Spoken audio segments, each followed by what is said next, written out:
guys, here we'll be dealing with the fractures of your middle one-third of the facial skeleton. So basically we will be dealing with your Lefort 1 fracture, Lefort 2 fracture, Lefort 3 fracture and your zygomatic complex fractures, and the rest part we will be taking in the next video. So for the middle one-third of the facial skeleton, you can see the coronal section of the skull showing delicate lamina distributed in a vertical direction.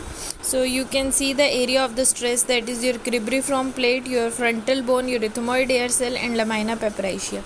So a question was there in the ortho also, that what are the vertical pillars of the maxillary skeleton, and these are your three, that is anterior or the canine pillar, zygomatic pillar and pterygoid pillar, and I used to remember it like PICAS.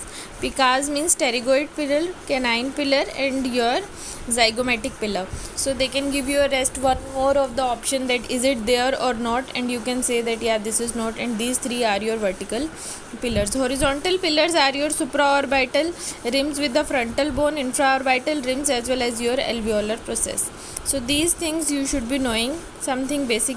Horizontal pillar आपको याद नहीं रखना है, they are your supraorbital rim and yours the infraorbital rim and the alveolar process.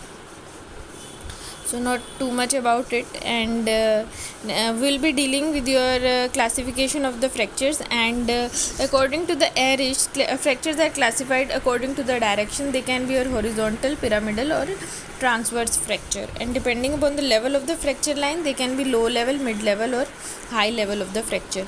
So you can see that this is a number 1 is a horizontal fracture, number 2 is a pyramidal fracture and number 3 is your transverse fracture here.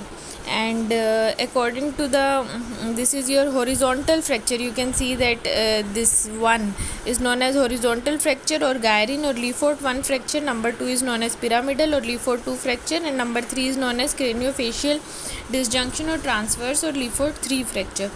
So you should be knowing about all these things, and let's come first of all to the Lefort 1 fracture. Here comes the Lefort 1 fracture. The question can come that the Lefort 1 fracture is also known as your horizontal fracture or gyrin fracture or your floating fracture. Can you appreciate the whole maxilla is almost like floating, that is why it is called as your floating fracture. And depending on the displacement of the fragment and variety of occlusal disharmony, it can be seen in this type of fracture. मतलब anterior open bite भी दिखेगा, cross bite भी दिखेगा और reverse overjet भी दिख सकता है इसके अंदर. So these things you should remember about that. Lefort 1 also known as your floating fracture, gyrin fracture or horizontal fracture. The question can directly be asked on this thing, and sometimes you should be knowing from where line starts, where it goes, but that is more a case of university exam question. Like yeah, when they will give you a question like explain Lefort 1 fracture, you will tell about it that yeah, this and these are the landmarks and all that, but the questions are usually asked this way in your MCQ pattern. And they can also ask you the questions like what could be the clinical features for it. So here the most important is bilateral epistaxis can be seen and occlusion may be disturbed, and the maxillary teeth produces a crabbed cup sound, and there can be the gross edema of the whole face. So some of that you can see that something is related to nose, so your ecchymosis epistaxis can occur and all these things. Here the occlusion obviously will be disturbed. So these will be the features.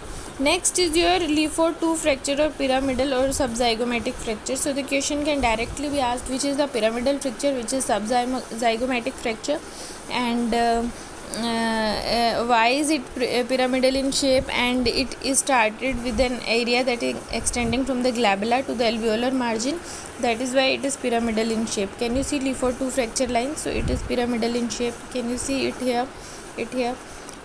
So this is why that is known as your, this is your Lefort 3, this is your Lefort 2, and Fracture line passes downwards, forward and laterally, crossing the inferior orbital margin in the region of zygomatico-maxillary suture. So clinical features of your Leaford 2 fracture will be that there will be the gross edema of the middle 1/3 of the face. So it can produce the moon face.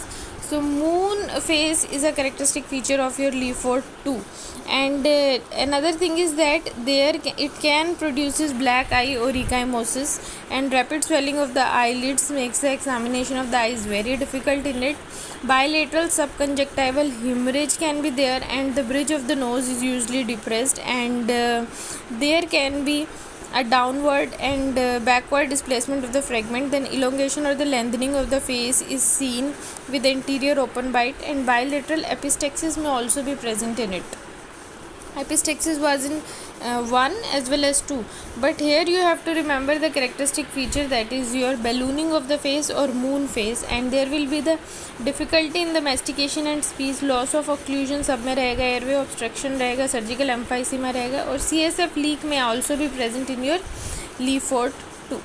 Next is your Leaford 3 fracture, and they can directly ask you what is the another name. It's a transverse fracture, it's suprazygomatic fracture, and this is also known as your high level fracture.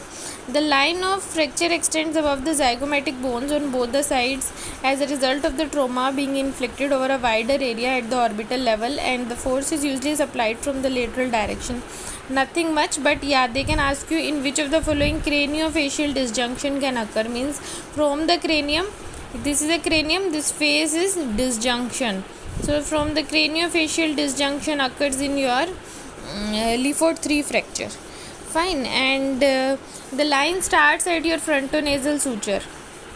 ठीक है. So frontonasal suture से start होएगा and causes dislocation over the nasal bone and disruption of the cribriform plate, tearing the dura mater, and CSF rhinorrhea इस case में होगा. And that's it, nothing much about it, but you have to remember that it is a transverse fracture, suprazygomatic fracture, high level fracture, and craniofacial disjunction can occur in it. So these are the points you have to remember. And the clinical signs, yeah, the question can be asked. So this appears similar to the Leaford 2 fracture clinically, but close examination shows some serious condition. So Leaford 2 was characterized by your moon face, but panda face is gross edema of the face or the ballooning of the face within 24 to 28 hours. So question can be directly asked that panda face is a characteristic feature of your Leaford 3 fracture. Then bilateral circumorbital या periorbital ecchymosis can occur, and raccoon eyes is a typical feature of your Leaford 3 fracture. They can ask you in the question that your panda facies is a characteristic feature, raccoon eyes is a characteristic feature. बाकी subconjunctival hemorrhage तो हमें Leaford 2 में भी दिख रहा था.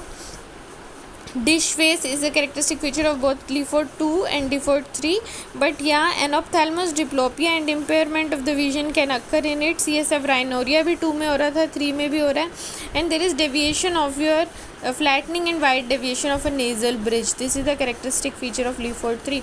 So for Leaford 3 you should be remember that the raccoon eyes, panda eyes, as well as your craniofacial disjunction and yours transverse fracture and suprazygomatic fracture or high level fracture. So these questions can be asked from Leaford 3.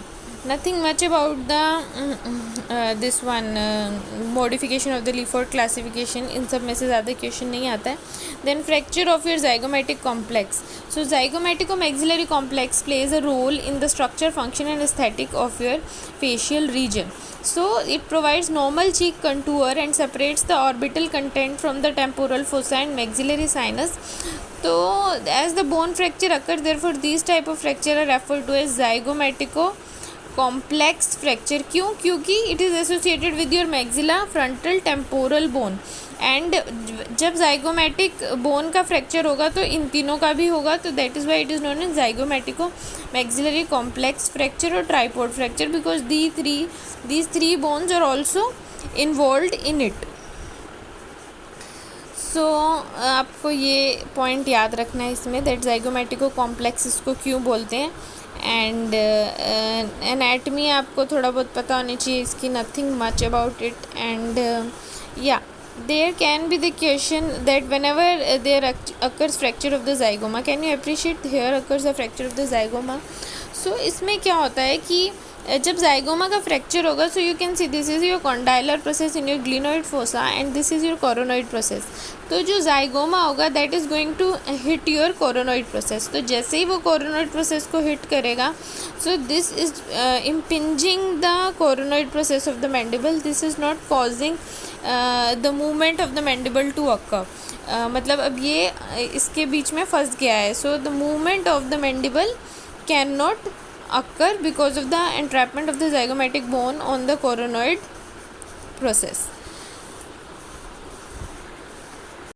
So in case of symptoms, the flattening of the injured cheek can occur. Unilateral epistaxis may be present and circumorbital ecchymosis may be present. Subconjunctival hemorrhage may be present and proptosis may be present and diplopia may be present and anesthesia of the cheek, nose and the lip may be present in your zygomaticomaxillary complex. So they can ask you a question that in zygomaticomaxillary complex you are going to find out the anesthesia of the lip and limitation of the mandibular movement. All these things can occur. Next is diplopia.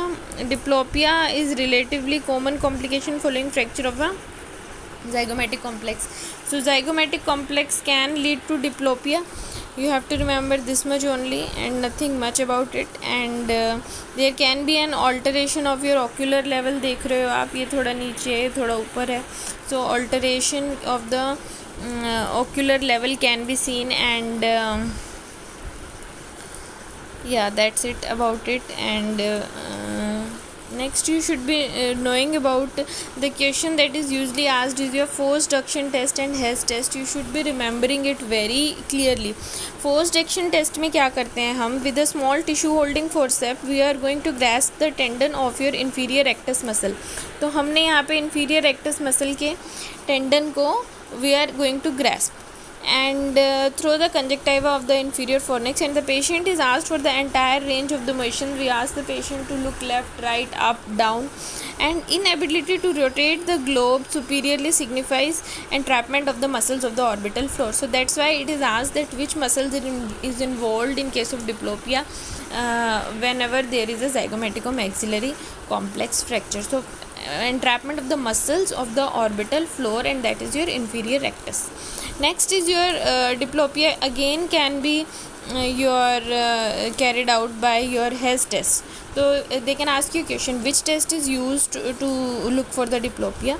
That is your Hess test. So you have to remember both of these tests, but for the diplopia it's Hess test and forced action test to look for the entrapment of the muscles of your orbital floor. Hess test में क्या करते हैं, बस question that is usually asked for diplopia is Hess test. थोड़ा सा इसके बारे में पता होना चाहिए. That diplopia can be recorded by Hess test and this test is based upon the projection of the dissimilar images from the each eye. The patient sits at a distance of 1 meter from the screen wearing red or green goggle and the examiner holds a red test object against the screen and the patient tries to indicate the position of the object by touching with a green tipped wand, and the result of this effort is charted when his head is held still and the moves and the eyes from the primary position to the horizontal right. So nothing much, you have to represent that remember that Hess test is used to test the diplopia. That's it. Next is your anophthalmos. So anophthalmos can occur in your zygomaticomaxillary complex fracture. Zygomatic complex fracture is characterized by diplopia as well as anophthalmos. So yesterday a question was asked in the group about anophthalmos. So I am explaining it in detail that there will be a loss or decrease of the orbital volume or contents or herniation of the orbital soft tissue into the maxillary sinus. ये देखिए क्या होता है एनोप्थेल्मोस में कि basically हमारा जो orbital floor है वो टूट जाता है और जितना भी कंटेंट होता है आई का ऑर्बिट का वो सारा नीचे मैक्सिलरी साइनस में चला जाता है. And increase in the volume of the bony orbit due to the fracture of its walls and lateral and inferior displacement of the zygoma or disruption of the inferior and lateral orbital walls or both, loss of ligament or support or all these things. तो एनोप्थेल्मोस में क्या होता है हमारा, blow out fracture में एनोप्थेल्मोस होता है, ज़ाइगोमेटिक complex fracture में एनोप्थेल्मोस होता है। तो उसमें क्या होता है, हमारी आई जो है वो अंदर की तरफ चली जाती है, और जब वो अंदर की तरफ जाती है तो इतना प्रेशर ऑर्बिट पे क्रिएट करती है दैट द फ्लोर ब्रेक्स। और क्या होता है कि अब ऑर्बिट के नीचे मैक्सिलरी साइनस है, तो जैसे ही फ्लोर ब्रेक होगा सारा जो आपका आई का कंटेंट होगा वो नीचे मैक्सिलरी साइनस में आ जाएगा। So this is going to happen in your enophthalmos. तो enophthalmos is accentuation of the upper eyelid hooding, and इसको हम अर्ली इंटरवेंशन से ठीक करते हैं। और एक ये आप देख सकते हैं ज़ाइगोमेटिक कॉम्प्लेक्स फ्रैक्चर में आपका सब कंजक्टाइवल इकाइमोसिस होगा, and you can see the ecchymosis occurring here, and so you can see that there this is an orbit, and orbit is like the floor is broken and the contents are inside your maxillary sinus. And another thing that can occur in case of your zygomatico complex fracture, and that is yours blindness. So you have to remember these three features. So to summarize it, we have gone through the Lefort 1 fracture, what are its causes, and what are its clinical features, and what are the questions that can be asked from Lefort 1, then the same from the Lefort 2, 3 or 5 questions that can be asked, and Lefort 3 you should be remembering about the lines and all. And so another is your blowout fracture of the floor of the orbit. तो blowout fracture में क्या होता है that like say अगर आपको tennis ball hit किया at the globe of the eye, it forces is posteriorly compressing the periorbital flat and fracturing the thin orbital floor. Fractured segments and herniation of the periorbital fat will be seen in your maxillary sinus. तो blowout fracture में क्या होता है, जैसे ही ball ने आई को hit किया, तो can you appreciate here in the diagram that the floor is intact, but here the floor is broken. So whenever the floor is broken, the content of the eye moves inside this is your sinus, moves inside in your sinus. तो this is your blowout fracture basically.